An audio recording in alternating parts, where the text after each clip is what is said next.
Salute, salute, salute. Bow.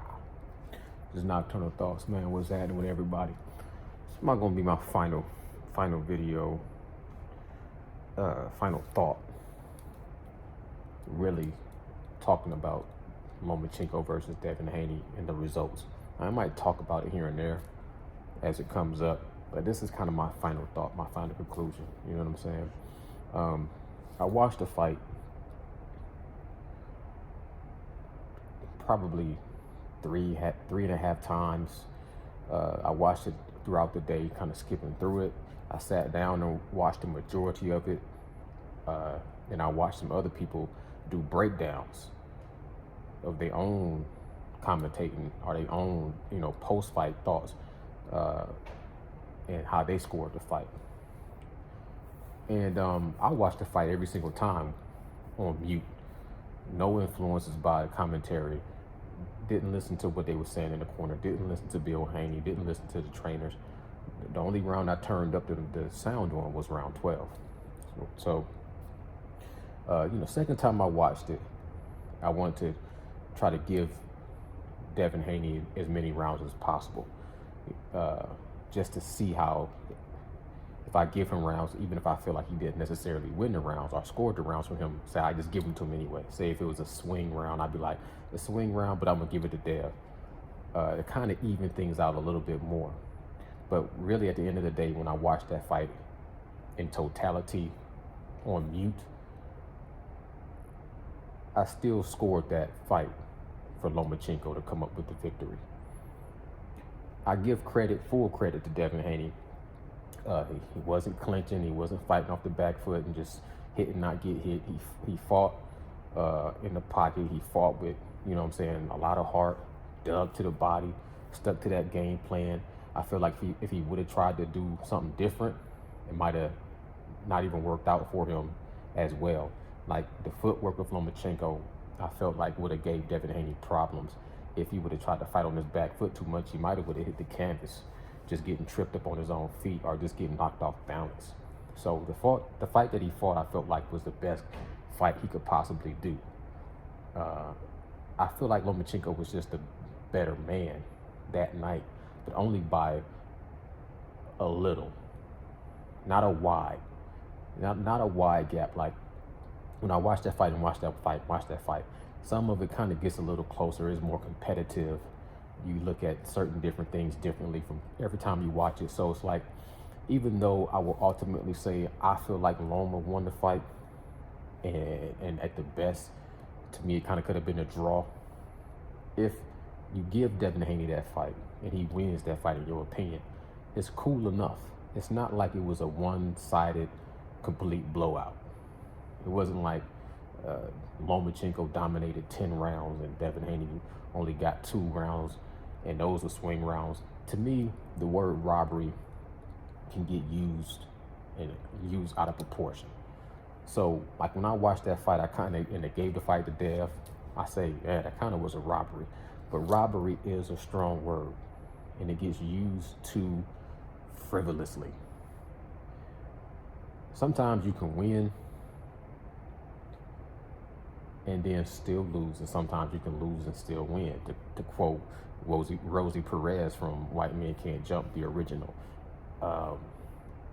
But like, I'm not gonna cry a river for Lomachenko. He could have got the nod. In my opinion, I felt like he won, but at the same time, I've seen fights like Josh Taylor against Jack Catterall, and to me, that was a bigger upset and a bigger robbery. And at the end of the day, this is boxing and this is life. Shit happens. It is what it is. You move on. So for me, Devin Haney should take this victory and then make adjustments for the future. And say, the thing about it is he fought with a lot of heart and guts and glory, and he fought to the end, and he got the decision. If you watch my pre-fight, my predictions and everything, I said the the safest bet to make would be a draw. I said if I had to bet my money, I would bet Loma. If I had to bet my life, I'd bet Dev. So my prediction was correct. Predicting Dev would, come out with a split decision was my prediction. So I went into this thing rooting and pulling for Devin Haney to win, but not counting out Lomachenko like a lot of people were saying. Devin Haney was going to do to Lomachenko what Mayweather did to Arturo Gatti. And now I'm hearing people compare this to Mayweather versus Castillo, and I don't even think that's comparable. I don't remember Castillo being as much of a sharp shooter as Lomachenko is. My thing is this: Devin Haney should learn from this win / sort of a controversy win, and he should just improve on himself. Because honestly, yeah, my initial thought is, oh man, who he gonna fight next? If he fight Tank, he get knocked out. If he fight Shakur, he might get outboxed. That's a cool little thought, but at the end of the day, this is still boxing. He went into that fight, and he's gonna come out of that fight either a better person, more improved, or he's gonna come out of that fight questioning himself and then doubting himself and then going into the next preparation, the next battle, and come up short if he starts to listen to everybody, what everybody's saying. This will be my only advice. Go back to the drawing board, take what you can from this victory, and improve from it. One thing I would say for Devin Haney to do off the rip, cut your hair and stop letting your hair grow out and putting the dye on top of your hair. Because when you got this big hair and it's colorful like that, curly, colorful, when you get hit, it's more captivating, more polarizing. It catch your attention more. When you got hair getting hit and it's flopping back and you got a red target on your head. I remember Lomachenko watching him train for other fights, and he would just work on his reflexes and there would be a little red dot and he would just touch the red dot like this. Okay, so in my opinion, Devin Haney coming into the fight with a red, orange afro, curly afro, and every time you hit and sweat fly off of it, and it just makes the effects look different. Cut your hair. Like Marvelous Marvin Hagler had his hair bald for a reason. More intimidating, more menacing, you know what I'm saying? Just look more like when he shaved that head off, you knew Marvelous Marvin Hagler was ready for war. That's one thing Devin Haney should do, in my opinion. Shave that head off and stop coloring it red at least. Just like same thing when Spence was fighting Sean Porter. I remember Spence had that kind of broccoli top, and whenever Sean Porter would rock that top and Spence's head would snap back, it was just more dramatical. You know what I'm saying? Boxing is arts and theatrics, and when you get hit and your hair flying back, it look even worse. You did. That's one thing he should do most definitely, and that's one thing I noticed in this Lomachenko fight that made a lot of Lomachenko fights punches even look more clear and precise. Is because when he would sharpshoot and sting, he would sting Devin Haney, and that head would snap back, and you can just see all the effects of it because of his hairstyle. Well, that's a little thing, but that's one thing that I would fix. Just like I done seen back in the day other fighters. I don't know if it was Roberto Duran, maybe, watching his documentary or watching his movie, he would sit down and his trainer would comb his hair back, and then, why you combing my hair? So you can look like you ain't in the fight, and it gets in your opponent's head. You know what I'm saying? Little things like that. As far as Devin Haney fighting style, he's a boxer. When he fought Lomachenko, I felt like he mixed it up a little bit. He tried to brawl in there. He tried to use his size to his advantage, and he worked the body. You got to give him credit for those body shots. I do believe Lomachenko had a poker face, but I do believe, watching that on mute, watching his body language, Devin Haney did do some damage. Just not enough. He don't have enough power to break somebody down, because it's really to the body, to the body, to the body, to the body, then off with the head. Like Errol Spence, he'd break you down to the body and then finish you off with the head shots. Or even Tank Power could knock somebody out with the body shot. You know, like he did Ryan Garcia, like he was doing with Mario Barrios. Devin Haney power is not significant enough for him to be breaking you down and stopping you. He could reset you, he could get your respect, he could put you in a proper position, but he had issues with the angles of Lomachenko. He had issues with the speed of Lomachenko. He had issues with the southpaw position from Lomachenko. Lomachenko was doing some things to outbox him, but he was working that body. And it was certain things that Devin Haney was doing that don't catch your attention, that you gotta pay special attention to, that would swing around his way. You know what I'm saying? And you just got to really pay attention. So I'm not going to say it was a robbery. I'm going to say that Lomachenko could have got that victory, but he didn't. So I salute him. I could have said Devin Haney could make some adjustments and learn from this fight, but I take my hat off to him.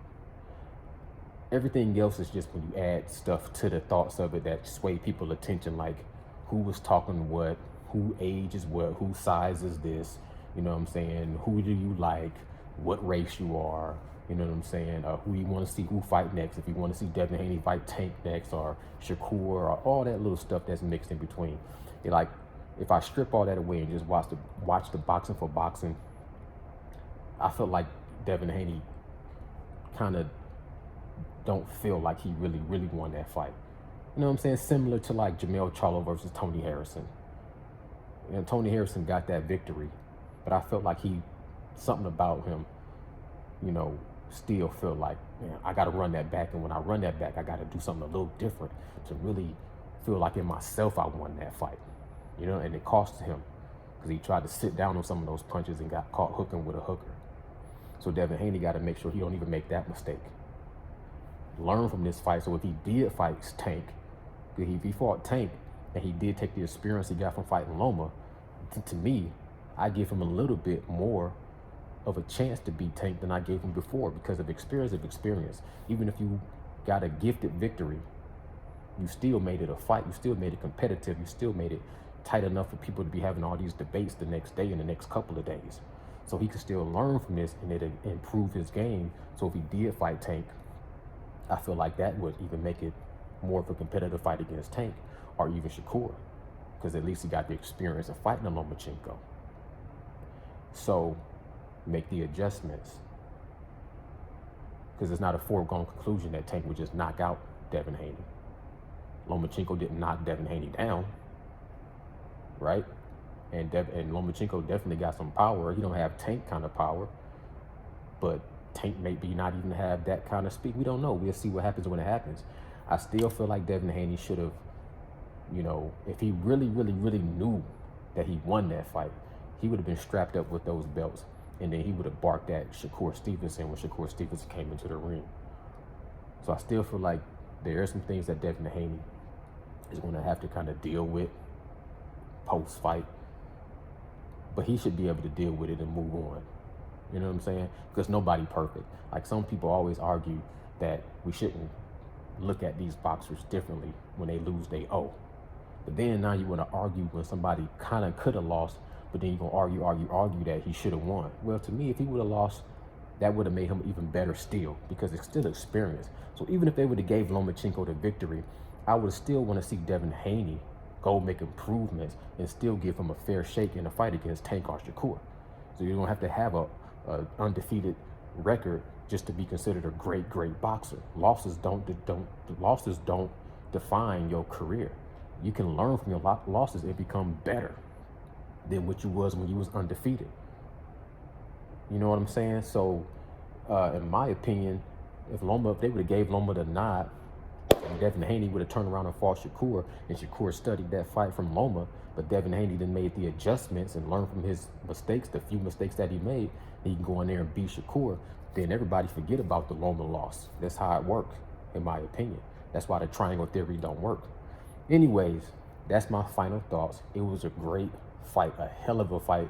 It's igniting a lot of conversation in the boxing community, and I respect everybody's opinion. These are just my opinions.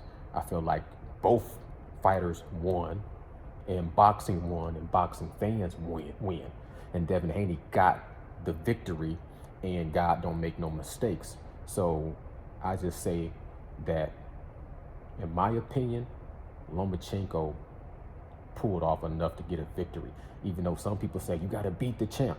I feel like when you say you got to beat the champ, you got to beat the champ, like you really got to stamp and certify that you beat the champ. In my opinion, that's like an old school thing for champions that's been reigning supreme. Yeah, they done had back-to-back defenses. Can't nobody beat them. Then when somebody come and challenge them, if it's a close fight, nah, you give it to the champion, because he's been holding it down for years, beating everybody that comes step to the plate. But when you have a guy that just got the belts, from no disrespect, but from a B+ level fighter like Kambosos, To me, you fight Lomachenko, who was unified, then that fight should just play out. Whoever wins, wins. Not like you got to beat the champ like the champ been reigning supreme for years and years and years. Either way, the judges got a hard job, so I try not to criticize them too much. The referee got a hard job, so I try not to criticize them too much. But the boxers got the hardest job, so I don't give them no critique in a negative way when they got the heart to be a gladiator, get inside that square circle and put their life on the line. So my hat goes off to Devin Haney. Salute to the champ, still undisputed. Let's see what his next move gonna be. I hope he can stay at 135 to defend his crown.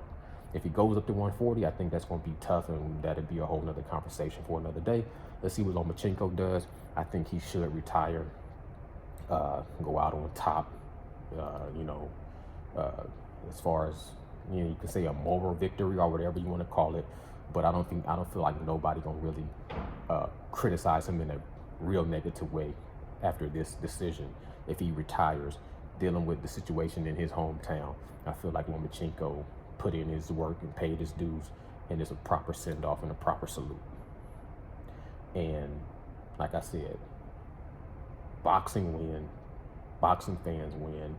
Salute to Devin Haney. Y'all let me know what y'all think in the comments below. Subscribe to the channel. I'm gone.